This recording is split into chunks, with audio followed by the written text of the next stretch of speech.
Ya, Assalamualaikum warahmatullahi wabarakatuh. Perkenalkan, nama saya Vanessa Ismatul Maula.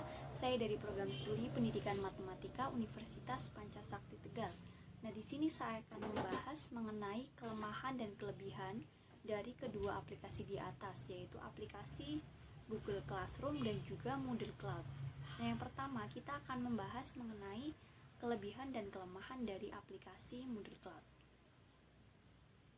Nah, kelebihan yang pertama adalah aplikasi ini dilengkapi banyak fitur seperti membuat kuis, membuat forum, diskusi, menambahkan tugas, materi, menambahkan link, video, dan masih banyak lagi fitur-fitur yang bisa kalian gunakan di aplikasi Moodle Cloud ini.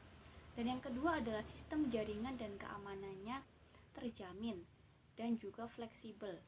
Bisa diatur sesuai dengan kebutuhan proses pembelajaran. Nah, itu kelebihannya. Sekarang kita masuk ke kekurangan. Nah, kekurangan yang pertama di sini adalah tidak selalu mendukung terhadap web browser yang ada. Sekalipun bisa, itu harus diperbarui terlebih dahulu. Dan yang kedua adalah membutuhkan pemahaman lebih tentang sistemnya. Jadi ketika sistem yang terjadi pada Moodle Cloud ini ada masalah ataupun error, jadi kita tahu, kita bisa tanya ke tentornya atau ke tenaga ahli yang mengetahui tentang sistem tersebut. Dan yang ketiga adalah pada pemilihan bahasa ada beberapa bagian yang tidak bisa dirubah. Nah, itu dia kekurangan dan kelebihan dari aplikasi Moodle Cloud. Sekarang kita masuk ke kelebihan dan kekurangan dari aplikasi Google Classroom. Nah, kelebihan yang pertama adalah aplikasi ini sangat mobile friendly atau sangat mudah digunakan untuk pemula. Jadi ketika ada pemula pertama kali menggunakan aplikasi ini,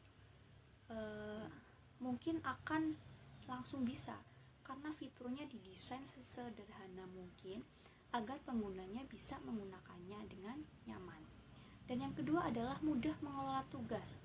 Jadi ketika guru atau pengajar memberikan tugas, kita bisa melihatnya pada satu halaman, pada satu laman tugas langsung. Jadi kita tidak perlu repot lagi mencari tugas tersebut.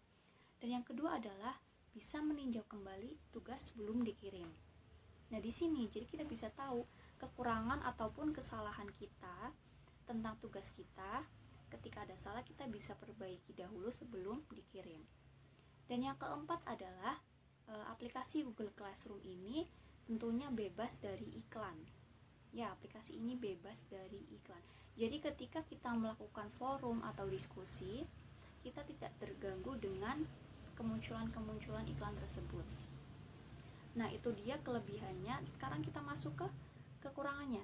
Nah, kekurangan di sini adalah saat Google Drive kita penuh, maka file kita yang akan kita kirimkan tidak bisa terkirim. Bagaimana caranya? Jadi kita harus mendownload penyimpanan yang baru. Setelah itu kita bisa terkirim tugas kita. Dan yang kedua adalah ketika kita melakukan forum diskusi dalam Google Classroom. Nah, ketika kita akan melihat komentar dari teman, kita harus merefreshnya terlebih dahulu. Kita harus merefresh terus-menerus agar muncul komentar-komentar dari teman yang lain. Nah, itu dia kelemahan dan kelebihan dari aplikasi Google Classroom. Mungkin cukup sekian penjelasan dari saya. Mohon maaf apabila ada kesalahan. Wassalamualaikum warahmatullahi wabarakatuh.